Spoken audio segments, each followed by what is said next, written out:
The nations of Armenia and Azerbaijan are at war. The conflict began in late September, reigniting a decades-old dispute over a region called Nagorno-Karabah. Azerbaijan claims the area, although most living there are Armenian. As Chris Mitchell reports from Jerusalem, while this conflict is small now, it could get bigger. In the midst of heavy artillery fire, thousands of refugees are fleeing, while others seek shelter inside the war zone. Bombing. Buildings and houses are destroyed. We are so afraid of it. How can one stand it? How long will it last? The disputed area of Nagorno-Karabah sits here between Armenia and Azerbaijan. When the Soviet Union fell in 1991, this self-governed region of Azerbaijan voted to join Armenia. Shortly after, growing tension between Armenian Christians and mostly Muslim Azeris led to war. An estimated 30,000 died in that war. When the fighting stopped, Armenian forces controlled Nagorno-Karabah, while the international community recognized it as part of Azerbaijan. The conflict remains unresolved to this day. As for this current conflict, both nations blame the other, while the UN is calling for it to end. Many Armenians view this fight through the lens of the 1915 genocide, when Turkey slaughtered 1.5 million Armenians. It is absolutely not inflammatory language when I say that this is Turkey's policy to continue the Armenian genocide. Let us look at what Turkey is implementing in the Mediterranean, in Libya, in Syria, in Iraq. To me, there is no doubt that this is a policy of continuing the Armenian genocide and a policy of reinstating the Turkish Empire. Family Research Council senior fellow Leila Gilbert told CBN's Gary Lane it's more than a territorial dispute.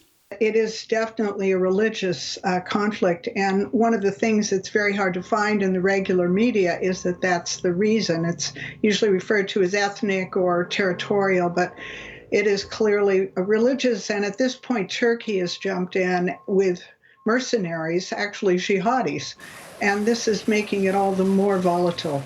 His agenda is a neo-Ottoman empire, as far as anyone can tell, with him as the caliph. And that's why Turkey's President Recep Erdogan takes this stance. The brotherly Azerbaijani state has started a major offensive to defend its own lands and to liberate Nagorno-Karabah, which is under occupation. The Azerbaijani army, which is advancing successfully on the front, has liberated many places. With all our capability and all our heart, we will continue to be by Azerbaijan's side. French President Emmanuel Macron accuses Turkey of sending Syrian jihadists to the fight. An international human rights advocate, Baroness Cox, reports that Turkey is now controlling air operations for Azerbaijan.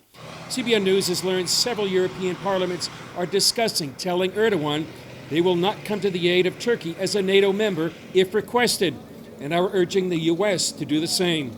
The UN, Russia, and the U.S. have called for a ceasefire, but Azerbaijan says it will be conditional on Armenia's withdrawal from Nagorno-Karabakh. Armenia, a declared Christian nation since the year 301, and its people see this as a struggle for survival, with nowhere to turn but to God. And it goes back to the 3rd century, to the time of Saint Gregory, when he brought Christianity. Sergei Rakoba of Mission Eurasia is calling on intercessors to contend for the spiritual destiny of Armenia. I'm speaking on behalf of the Christian nation of Armenia now and challenging the entire Christian family around the globe to pray, to support, to remember them when they are trying to defend their sovereign territories in their nation now. In the meantime, the fighting rages on.